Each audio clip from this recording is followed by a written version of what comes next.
Right. So today we're diving deep into Jungian archetypes. Oh, yeah. We're going to go way beyond the surface level using all those YouTube videos you gave us Okay.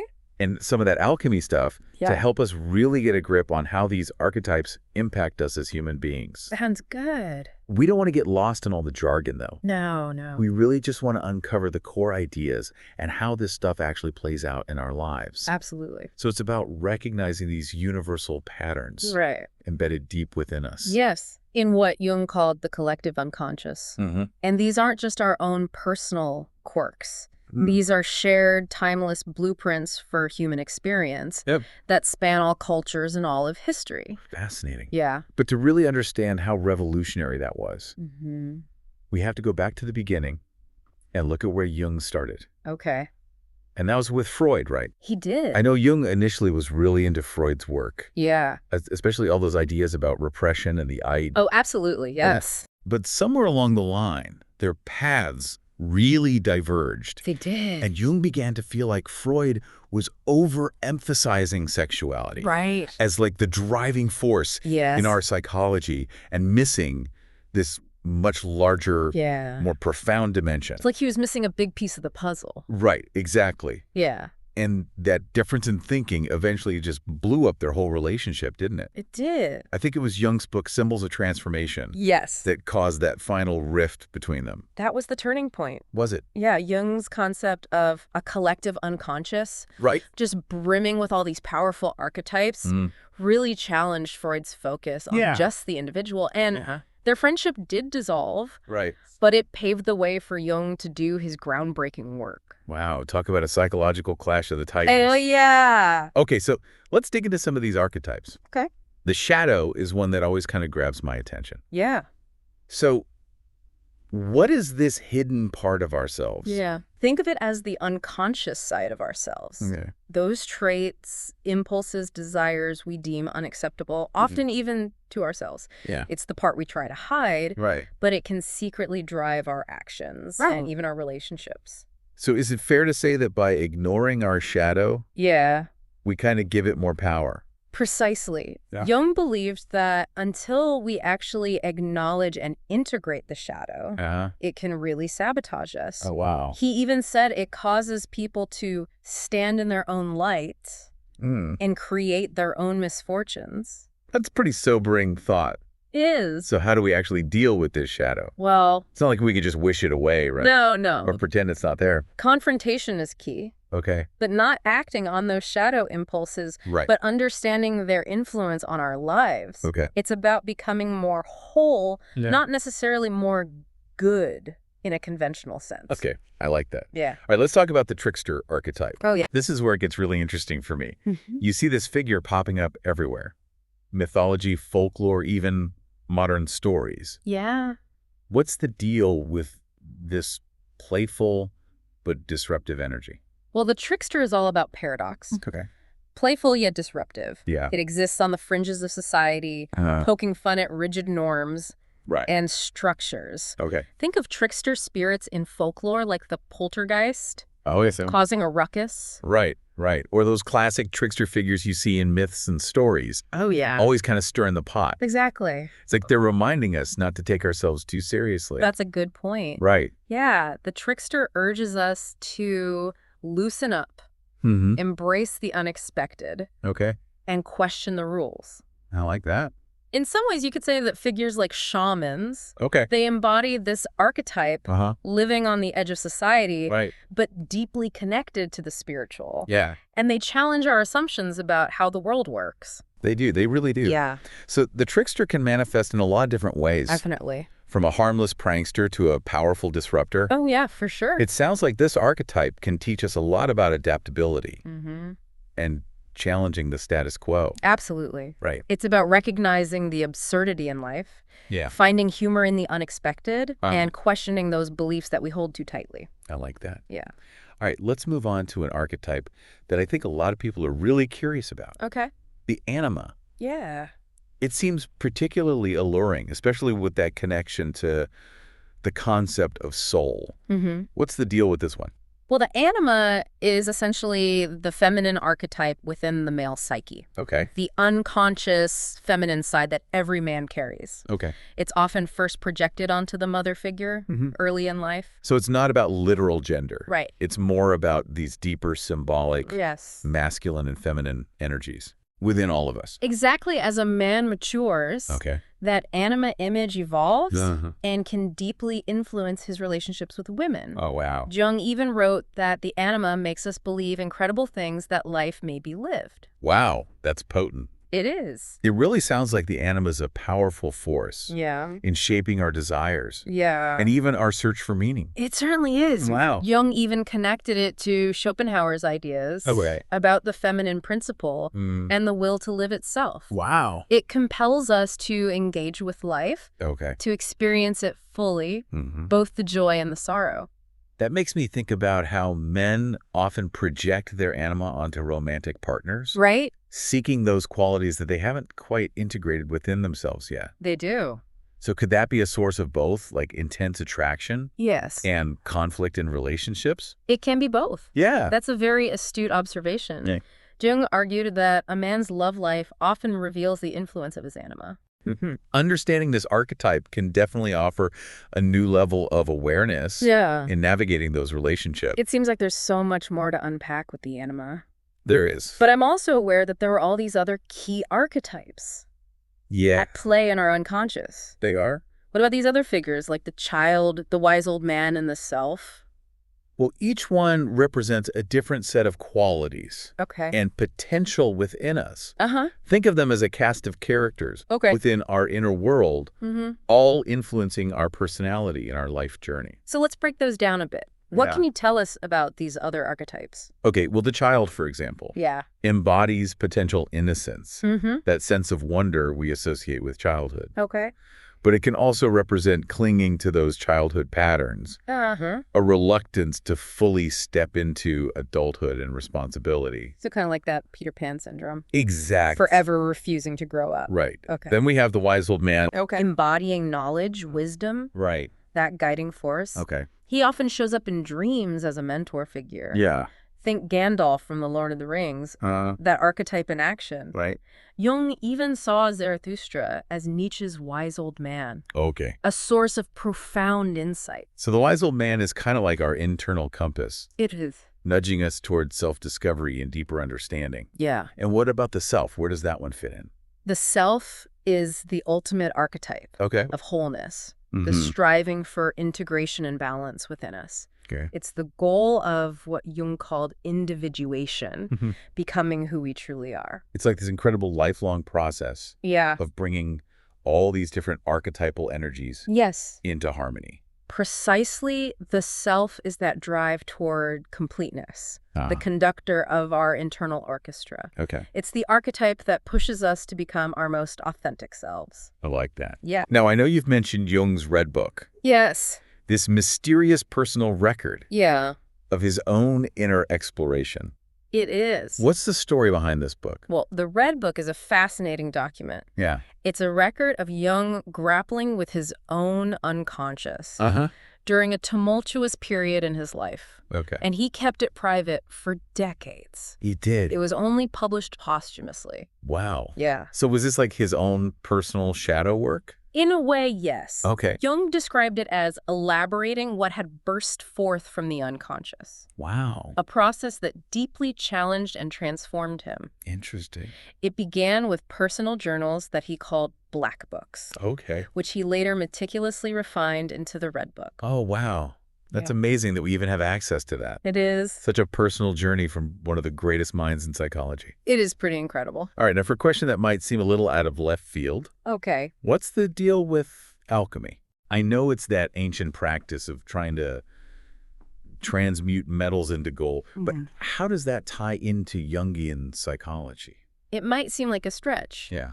but Jung saw a profound connection between alchemy, Okay. and the process of individuation, he believed those alchemists were unknowingly working with psychological processes, Oh, wow. projecting their inner world Okay. onto the material world of metals and elements. So instead of literally turning lead into gold, Right.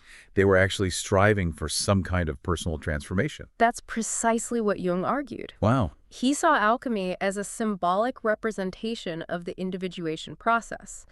The alchemists, in their quest to create the Philosopher's Stone, were actually trying to integrate their conscious and unconscious selves to achieve wholeness. That's fascinating.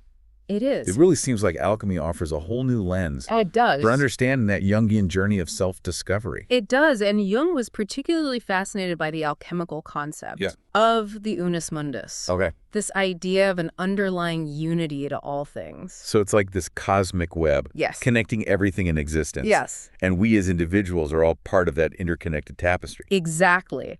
Jung believed that alchemy, with its intricate symbols and rituals, provided a framework for understanding this profound interconnectedness. Okay. He saw the alchemists as pioneers in exploring the transformative power of the unconscious, even if they expressed it through the language of chemical transmutation. All right, now I'm really feeling that mind-blowing aspect of this. Yeah. This connection between alchemy and Jungian psychology is incredibly rich. It is. But I also want to talk about another concept that really captures the imagination. Oh.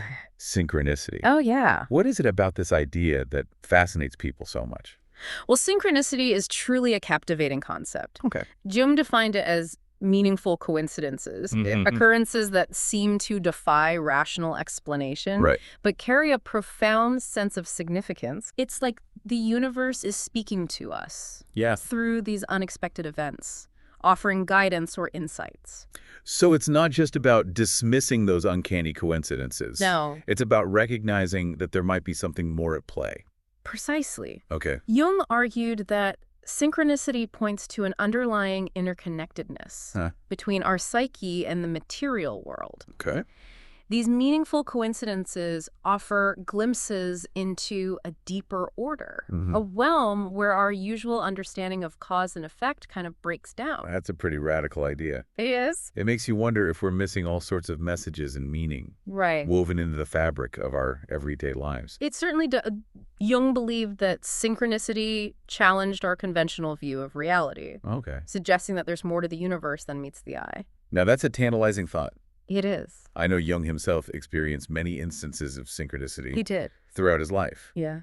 Are there any particularly striking examples that come to mind? As a matter of fact, there's a particularly compelling story involving one of Jung's patients. Okay. She had a dream about a god named Eryx, a name that was completely unfamiliar to her. Okay. Around the same time, Jung was studying Orphism, and in a moment of distraction, he misread the name Erykos as Eryx. Wow, what are the odds of that happening? Right. It's almost too strange to be just a random coincidence. Exactly. Yeah. It seemed to point to a deeper connection, an underlying meaning that transcended their individual consciousness.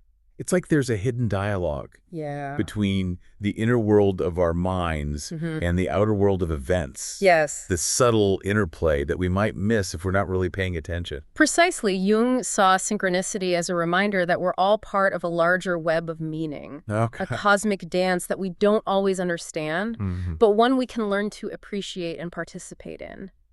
That's a beautiful way to put it. Yeah. I think this exploration of synchronicity has really opened up a new way of seeing the world and our place in it.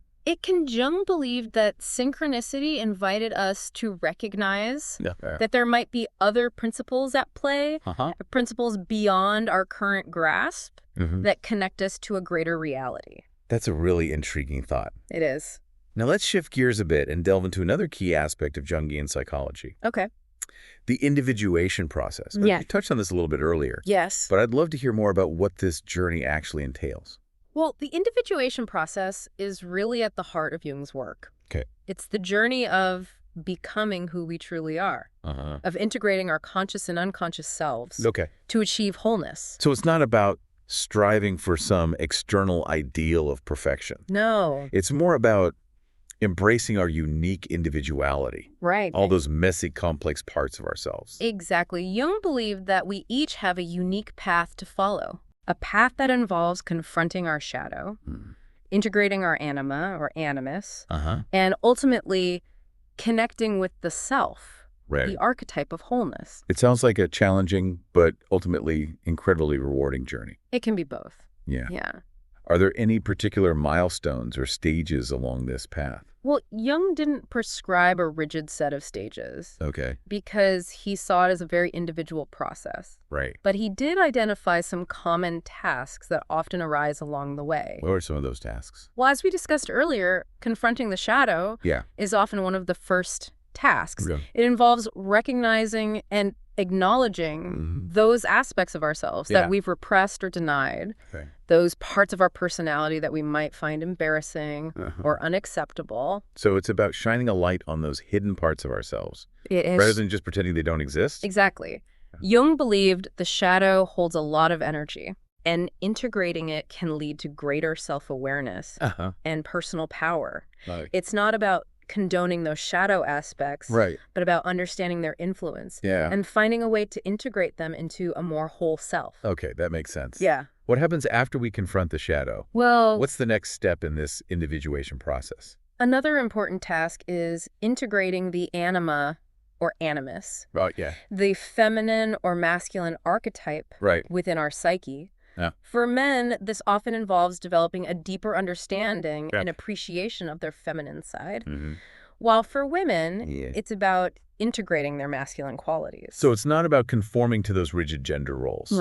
It's more about recognizing and valuing the full spectrum of human experience within ourselves. Precisely. Jung believed that integrating the anima or animus leads to greater balance and wholeness within our psyche. It's about recognizing that those masculine and feminine energies are not separate, but rather two sides of the same coin. This idea of integration seems so central to this whole Jungian framework. It is.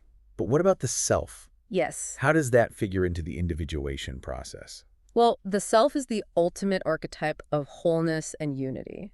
It's the center of our psyche, the organizing principle that brings all the other archetypes into harmony. So it's like the conductor of an orchestra. Exactly. Harmonizing all the different instruments. To create this beautiful symphony. Exactly. Jung believed that connecting with the self is the ultimate goal of individuation. It's about finding our true center, our unique purpose and meaning in life. That sounds like a profoundly transformative experience. It is. But how do we even begin to connect with the self? Wow. It seems like such an abstract concept. Jung believed that the self often reveals itself through symbols, dreams, and those synchronicities that we were just talking about. He encouraged people to pay attention to these inner and outer experiences, to look for patterns and messages that the unconscious is trying to communicate. So it's about cultivating a sense of curiosity and openness to the mysteries of life. It is. Both within ourselves and in the world around us. Exactly. The individuation process is a lifelong journey. A continuous exploration of the depths and complexities of our own psyche. This discussion about individuation has been incredibly insightful. Good. It's given me a lot to think about in terms of my own journey of self-discovery. Good. Now, I want to circle back to one of the topics that we touched on earlier. Jung's concept of the collective unconscious.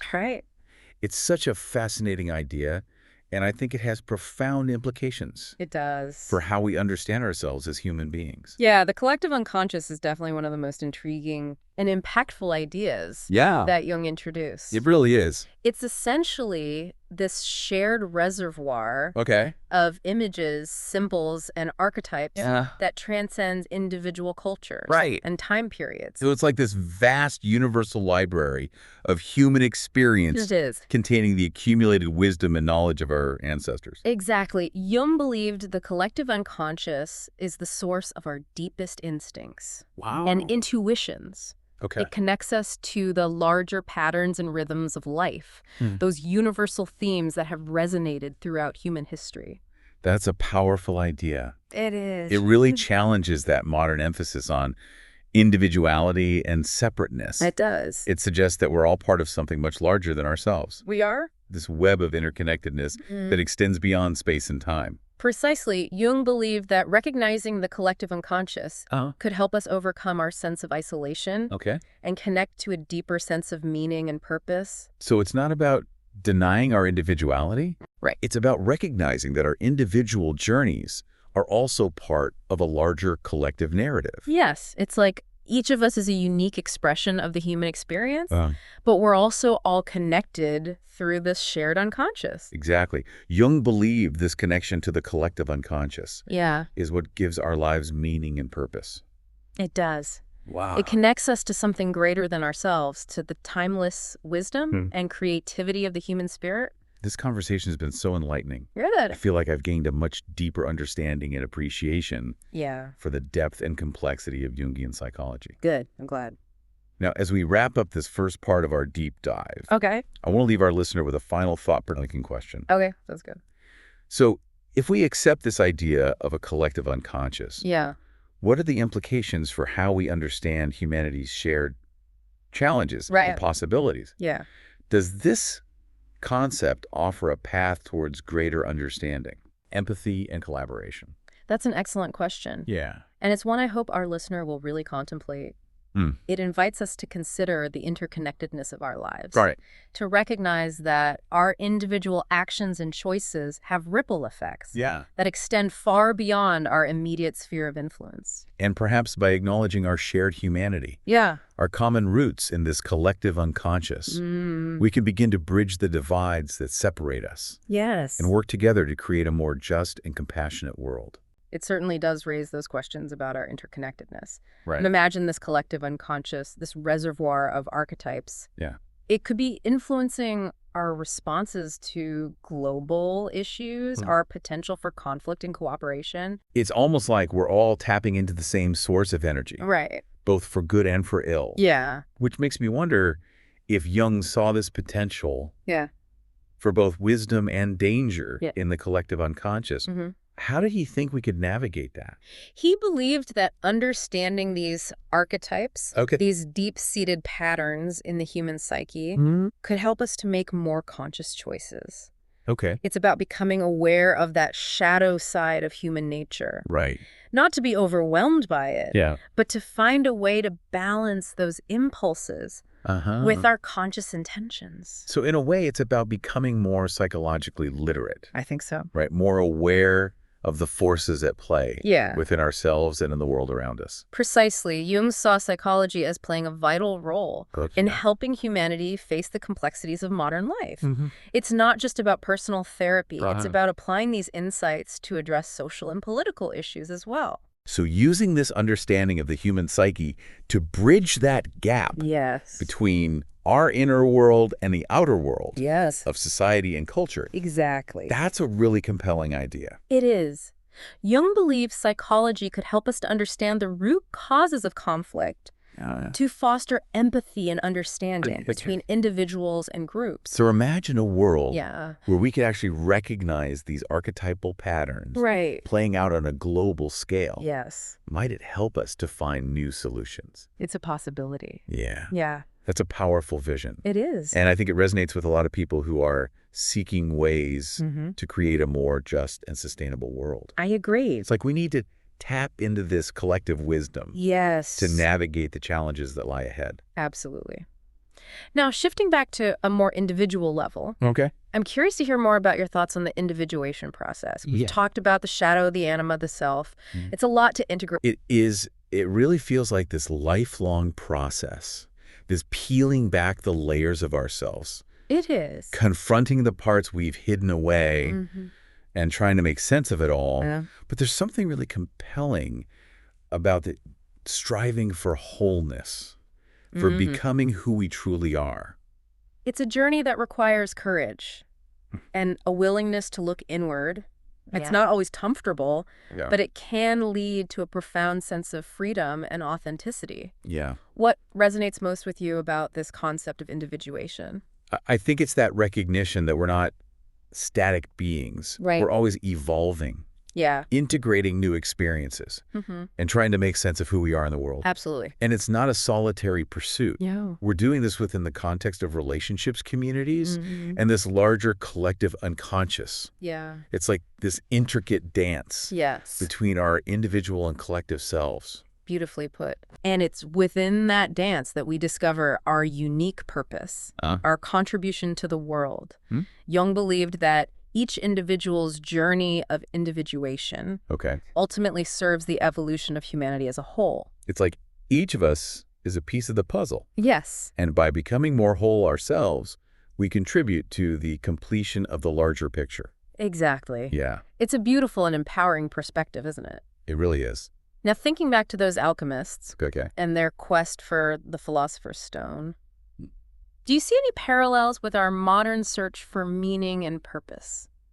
I think there are definitely some parallels. Okay. That alchemical process of transformation, Yeah. of taking something base and refining it into something precious. Yes. It resonates with our own desire to refine ourselves, to find those hidden gems within and bring them to light. Yes. And remember, the alchemists didn't always know what they were doing. They experimented, they made mistakes. They had to trust the process. Even when it seemed chaotic or uncertain, there's a lesson in there for us, I think, in our own journeys of self-discovery. I love that. Embracing the uncertainty, trusting the process. Knowing that even the mistakes can lead to growth and transformation. Absolutely. It takes some of the pressure off, doesn't it? It does. It reminds us that we don't have to have all the answers. Right. That it's okay to stumble and make mistakes along the way. What matters is that we keep exploring, keep questioning, keep refining ourselves. And perhaps in that process, we'll discover something even more valuable than gold. Yes. A deeper understanding of ourselves and our place in the world. Exactly. Now, speaking of valuable discoveries, I wanted to ask about Jung's Red Book again. Okay. What struck you most about that part of his work? I think what fascinates me is that Jung was willing to go to those dark places within himself, to face his own shadow, and to document that process in such a raw and honest way. It takes a lot of courage to do that, especially when you're a figure like Jung, someone who is so influential in the field of psychology. He could have easily kept those personal explorations hidden, but instead he chose to share them with the world, even if it wasn't until after his death. Why do you think he did that? That's a good question. Yeah. I think he recognized the power of vulnerability, of sharing our own struggles and triumphs as a way to connect with others and to help them on their own journeys. It's like he was saying, hey, I'm human too. I grapple with these things too. And in that vulnerability, there's a profound sense of connection and shared humanity. Beautifully said. It's a reminder that we're all in this together, that we're not alone in our struggles and our search for meaning.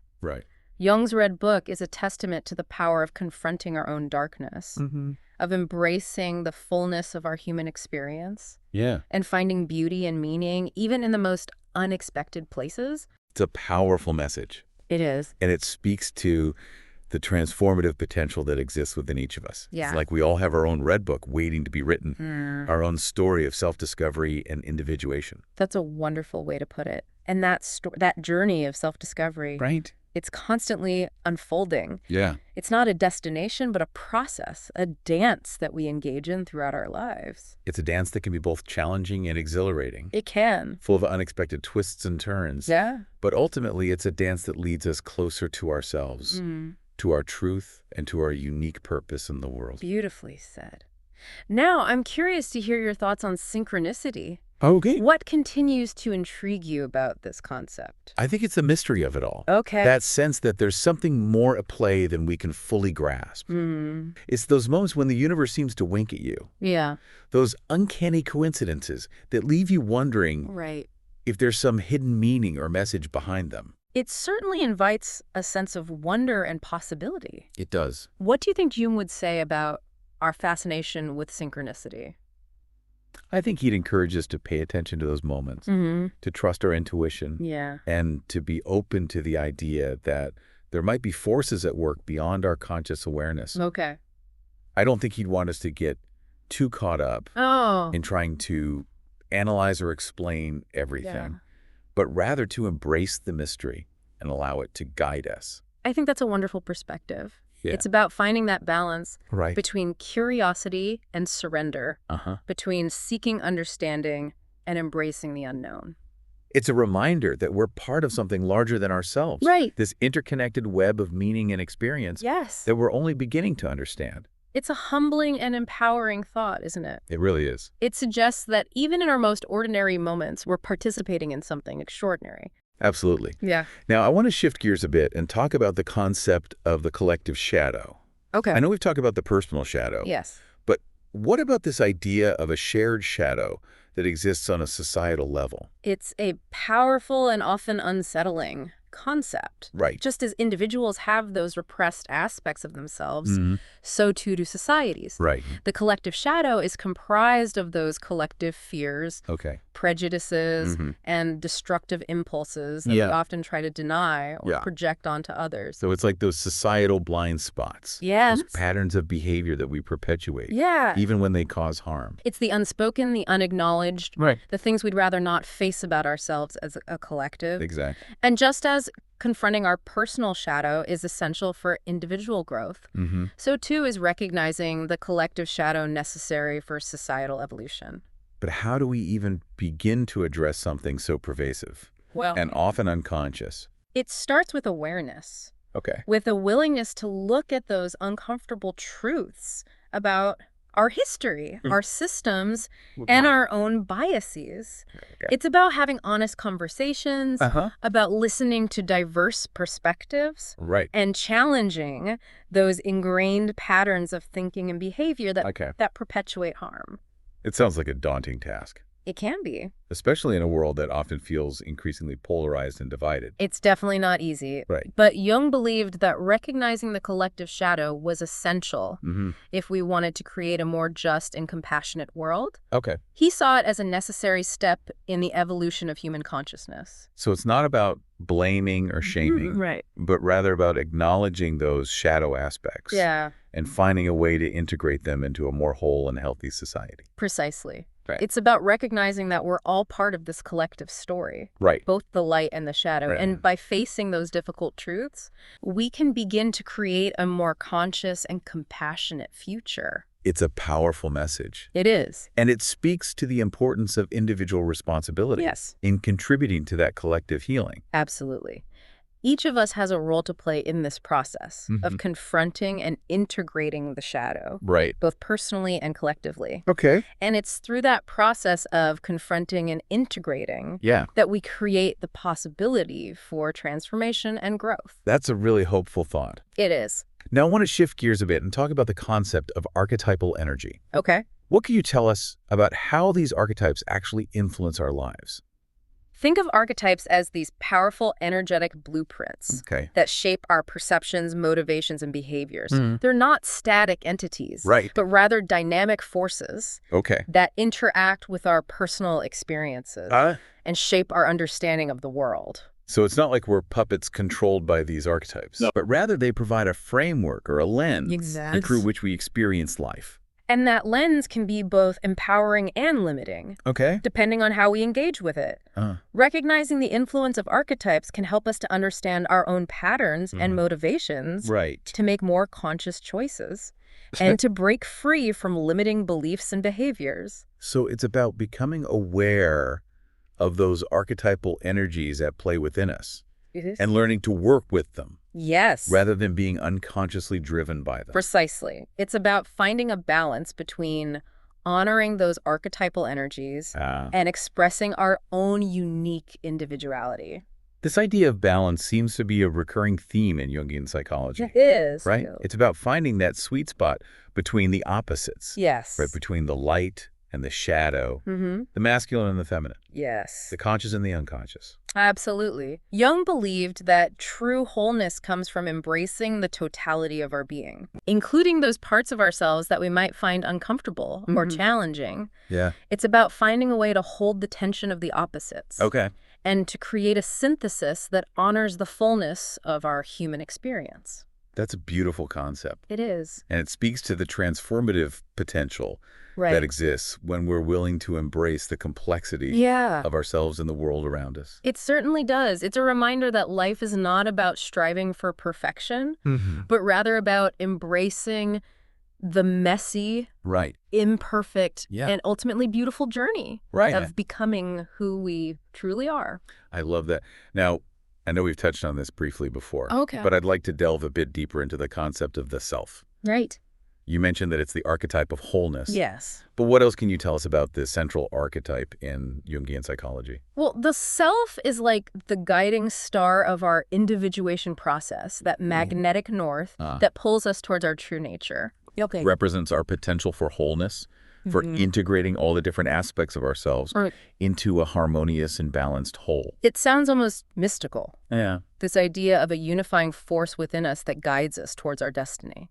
Jung believed that the self often speaks to us through symbols, dreams, and synchronicities, those meaningful coincidences that seem to point us in a particular direction. So it's like we have this inner compass. Yes. This intuitive sense of what feels right and true for us. Yeah. Even if we can't always explain it rationally. Exactly. And the journey of connecting with the self is often one of trusting that inner voice. Okay. Even when it leads us off the beaten path, it's about having the courage to follow our own unique path. Right. Even if it doesn't make sense to others. It sounds like a journey that requires a lot of faith and self-belief. It does. Yeah. But the rewards are immeasurable when we connect with the self. We tap into a deep well of wisdom, creativity, and purpose. It's like coming home to ourselves. Yeah. To that place where we feel truly seen, understood, and accepted.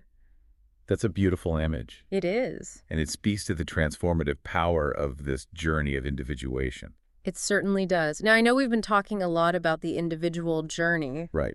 But I want to circle back to the concept of the collective unconscious. Okay. How do you think this idea of a shared unconscious impacts our understanding of human connection and relationships? I think it's a powerful reminder that we're not as separate as we often feel. Right. We're all connected through this vast network of shared experiences, archetypes, and symbols. Yeah. And recognizing that connection can foster a deeper sense of empathy and understanding. Absolutely. Both for ourselves and for others. It's like we're all tapping into the same source of energy, same wellspring of human experience. Yeah. And recognizing that shared heritage can help us to bridge the divides that separate us and to create a more compassionate and interconnected world. It's a beautiful vision. It is. And it speaks to the transformative potential that exists when we're willing to embrace our interconnectedness. Right. And to see ourselves as part of a larger collective story. Exactly. It's a beautiful and empowering perspective, isn't it? It really is. Now, thinking back to those alchemists and their quest for the Philosopher's Stone, do you see any parallels with our modern search for meaning and purpose? I think there are definitely some parallels. Okay. That alchemical process of transformation, of taking something base and refining it into something precious. Yes. It resonates with our own desire to refine ourselves, to find those hidden gems within, and bring them to light. It's been quite a journey so far, exploring all these Jungian concepts. It really has. I'm eager to see where this final part of our deep dive takes us. Me too. I'm really curious to hear your thoughts on how we can actually apply these Jungian insights to our everyday lives. It's all very fascinating in theory. Right. But how can we actually integrate these ideas in a practical way? That's a great question. And it's one that I think a lot of people struggle with when they first encounter Jungian psychology. It can seem quite abstract and theoretical. Right. But there are actually many practical applications that can be incredibly helpful in navigating the complexities of life. So can you give us some specific examples of how we can use these ideas to create positive change in our lives? Well, one of the most powerful applications is in the realm of relationships. Okay. Understanding the dynamics of archetypes, particularly the anima and animus, can provide incredible insight into our patterns of attraction, conflict, and connection. So instead of getting caught up in the surface level dynamics of a relationship, we can start to see those deeper archetypal patterns at play. Exactly. It's about recognizing that we're often drawn to people who embody those unconscious aspects of ourselves, both the light and the shadow. And by understanding those dynamics, Yeah. we can navigate relationships with greater awareness and compassion. It sounds like it could help us to break free from those repetitive patterns It can. that often lead to heartache and frustration. It certainly can, and it can also help us to appreciate the unique gifts and challenges that each person brings to a relationship. Right. It's about seeing beyond the surface and recognizing the deeper archetypal energies at play. That's a really valuable perspective. Yeah. What about in terms of our personal growth and self-discovery? Okay. How can these Jungian concepts support us on that journey? Well, one of the most important tools that Jung gave us is the concept of shadow work. Okay. This involves intentionally exploring those repressed or denied aspects of ourselves, those parts of us that we often try to hide even from ourselves. It sounds a bit intimidating, this idea of delving into our own darkness. It can be challenging, but it's also incredibly liberating. Okay. By bringing those shadow aspects into the light of consciousness, we can start to understand their influence Right. and integrate them into a more whole and authentic self. So it's not about getting rid of those shadow parts. No. It's more about learning to accept and embrace them as part of who we are. Exactly. It's about recognizing that we're not all light and goodness.